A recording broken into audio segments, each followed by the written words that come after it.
محترم مسلمانانو خویندرونو د جمعې مبارک شپه ده او په دې شپه باندې تاسو د وظیفه وکئ. نن تاسو محترمو د وظیفه وکئ انشاءالله العزیز. الله پاک به ستاسو ناممکن حاجتونه دا پوره کړي. داسې مقاصد چې هغې ته حل کې ناممکن وي. انشاءالله د دې وظیفې زور دومره دی، د دې وظیفې طاقت دومره دی چې ستاسو تمام حاجت د پوره کړي. مشکلاتو کې راګیریږي او ناممکن مشکلات دي. د دې وظیفې حیثیت او حیثیت دومره دی چې الله پاک به ستاسو ناممکن مشکلات د ختم کړي.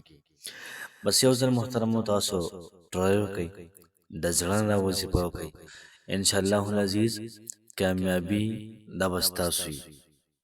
بعضې وروڼه بعضې خویندې هغوی په دې شک په بنیاد باندې وظیفه وکړي، بس یا به کار وشي یا به کار ونه شي. نو چې کله شک مونږه پیدا کړو چې کار به کېږي یا به نه کېږي، بیا خود نه کېږي، ځکه چې شک دا نشه دی په اسلام کې، صرف اور صرف یقین دی. الله پاک کوئی بنده څنګه باندې یقین کوي زه هغه شان ته ورسېږم. مولا بسم الله الرحمن الرحیم. شروع کوم د ډېر زیات بخښونکي او د ډېر زیات مهربانه رب په نوم باندې. زه ګواهي ورکوم د دې خبرې چې د الله پاک نه علاوه د عبادت لایق بل څوک نشته. نبی کریم صلی الله علیه و آله وسلم د الله پاک بنده او د الله پاک آخري رسول دی. زما د اسلام ډېرو زیاتو خوږو او درنو مسلمانانو خویندرونو، وظیفه زموږه انتهایي لاجواب او انتهایي پاورفل وظیفه ده. دومره مجربه او دومره پاورفل وظیفه ده انشاءالله العزیز ډېره زیاته فایده به کوي. تاسو یو پیره په ژوند کې محترمو دا وظیفه دا ټرای کوئ، تماشه کوئ چې ناممکن حاجات ستاسو څنګه پوره کېږي، ناممکن مشکلات څنګه حل کېږي. نو راځئ چې ځو د نننۍ وظیفې طرف ته. نن چې کومه زموږ وظیفه ده دا انتهایي لاجواب او انتهایي پاورفل وظیفه ده.